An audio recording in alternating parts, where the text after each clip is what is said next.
सर्वांना जय शिवराय। आज आपल्या सर्वांचे आदर्श रयतेचे राजे छत्रपती शिवाजी महाराज यांची जयंती। खरं तर छत्रपती शिवाजी महाराज यांची जयंती आज जगभर साजरी केली जाते आहे। 350 वर्षानंतर देखील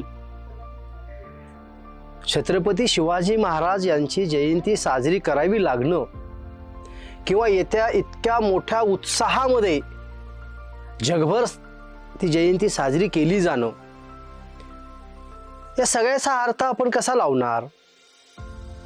अशी कोणती वैशिष्ट्ये किंवा असं कोणतं कार्यकर्तृत्व छत्रपती शिवाजी महाराजांचं होतं की आजही पुन्हा पुन्हा आपल्याला शिवाजी महाराज यांची आठवण काढावी लागते? खरं तर छत्रपती शिवाजी महाराज यांचं व्यक्तिमत्व हे दैदिप्यमान असं व्यक्तिमत्व होतं। सर्वसामान्य जनतेला एकत्र करून, सर्व जाती धर्मातील 12 बलुतेदार या सगळ्या समूहातील मावळे एकत्र करून त्यांनी खऱ्या अर्थानं रयतेचं राज्य जे निर्माण केलं, त्या पाठीमागची नेमका प्रेरणा काय होती? मला वाटते की आपण या निमित्तानं त्याचं आकलन करून घेणं, त्याचा विचार करणं, ते समजून घेणं फार गरजेची गोष्ट आहे।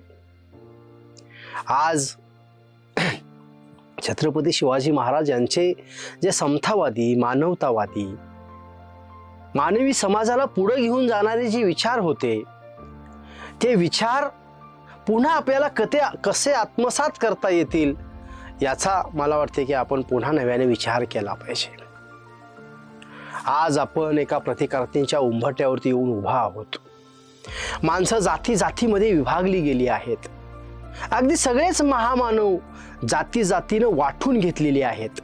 अशा एका काळामध्ये महामानवांचे विचार समजून घेणे, त्यांना ज्या जातीमध्ये बंदिस्त केलं जातंय त्यातून बाहेर काढून ते अखिल मानव जातीचा विचार करत होते।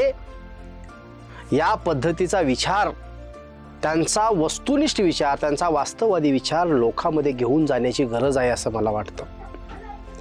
शिवाजी महाराज हे एक असं नाव आहे की जे मानव मुक्तीच्या लढ्यामध्ये अग्रेसर पद्धतीने घेतलं जाऊ शकतं किंवा एकूणच ह्या जात्यांताच्या किंवा कृतिशील लढाईच्या एकूण सगळ्या परिवर्तनवादी चळवळीच्या नेतृत्वामध्ये त्यांना आणि त्यांचे विचार आपल्याला कसे घेऊन जाता येतील याचा मला वाटतं की आपण नव्याने विचार केला पाहिजे। या देशामध्ये तथागत बुद्ध नावाचा एक राजा होऊन गेला। त्यांनी या देशामध्ये जी काही लोकशाही तत्व विकसित करण्याचा प्रयत्न केला, मूल्य रुजवण्याचा प्रयत्न केला, तिथपासून ते आपण जर पाहिलं की अगदी महात्मा बसवण्णा की ज्यांनी 12व्या शतकामध्ये आंतरजातीय विवाह घडवून आणलेला होता, या सगळ्यांची विचार जी काही प्रक्रिया आहे, महात्मा बसवण्णा असतील, महात्मा ज्योतिराव फुले, आपण हे सगळे लिंकिंग बघितलं पाहिजे की तथागतांचा विचार बसवण्णांनी कसा घेतला, बसवण्णांचा विचार पुढं डेव्हलप होत वारकरी परंपरेमध्ये कसा आला, संत तुकाराम आणि एकूण जी काही वारकरी परंपरा होती ती समतावादी विचारावरती कशी आधारित होती। आज छत्रपती शिवाजी महाराजांचे विचार चुकीच्या पद्धतीनं मांडण्याचं जे काही एक नवं कारस्थान सुरू आहे ते देखील आपल्याला रोखणं किंवा त्यासाठी प्रयत्न करणं आपलं कर्तव्य समजलं पाहिजे। म्हणजे छत्रपती शिवाजी महाराजांचे गुरु कोण इथं बसून जो वाद निर्माण केला जातोय तर त्यांना घडवण्यामध्ये कोणाचा वाटा होता याबद्दलही मतभेद निर्माण करण्याचं काम या ठिकाणी केलं जातंय। त्यामुळे शिवाजी महाराजांचा वास्तववादी ज्वलंत क्रांतिकारी इतिहास आज पुन्हा पुन्हा आपण नव्याने लोकांसमोर आणला पाहिजे। सर्वसामान्य माणसांचा छत्रपती शिवाजी महाराजांचा जो काही त्यांच्याबद्दल विचार करण्याची जी काही प्रक्रिया होती ती प्रक्रिया पुढे आणली पाहिजे। मानव मुक्तीचा हुंकार म्हणजे छत्रपती शिवाजी महाराजांचा विचार। त्यामुळं तथागत बुद्ध, महात्मा बसवण्णा, संत तुकाराम, वारकरी परंपरा, माता जिजाऊ ज्यांनी छत्रपती शिवाजी महाराजांची समाधी शोधून काढली, ते महात्मा ज्योतिराव फुले, त्यांचा सत्यशोधकी विचार स्वीकारणारे राजर्षी शाहू महाराज आणि राजर्षी शाहू महाराजांनंतर जे काही महामानव सगळे होऊन गेले, क्रांतिशूर नाना पाटील, अण्णाभाऊ, शहीद भगतसिंग, या सगळ्यांच्या विचारांचं एक परिपाकमध्ये संविधान. त्यामुळं आज या महामानवांनी विकसित करून देश ज्या प्रगतीपथावरती आणला, मानवतावादी समतावादी विचार विकसित करण्यामध्ये ह्या मानवांचं जे योगदान आहे आणि ह्या सगळ्यांचं योगदानाचा एक अंतिम टोक म्हणजे जे काही भारतीय संविधान आहे, त्या भारतीय संविधानालाच आज ह्या ठिकाणी हात घातला जातोय, बदलण्याची प्रक्रिया सुरू होती आहे. अशा काळामध्ये आपल्याला छत्रपती शिवाजी महाराजांचे विचारच तारू शकतात. शिवाजी महाराजांचं तत्वज्ञान आपण समजून घेतलं पाहिजे.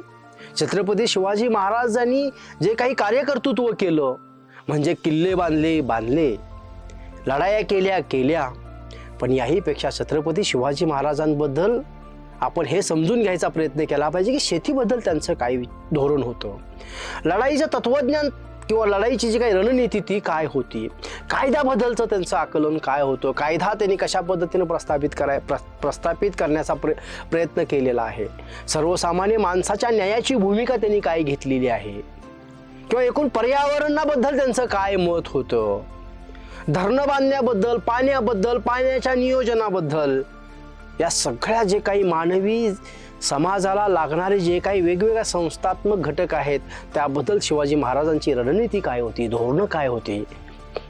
फक्त जय शिवाजी एवढं म्हणून आपल्याला थांबता येणार नाही आहे, तर आपण शिवाजी महाराजांचं अस्सल जे काही सगळं तत्वज्ञान आहे, अस्सल जे कृती कार्यक्रम आहेत, अस्सल जे काही त्यांचे विचार आहेत, ते पुन्हा पुन्हा मानव जातीला समजून सांगायचे प्रयत्न केले पाहिजेत.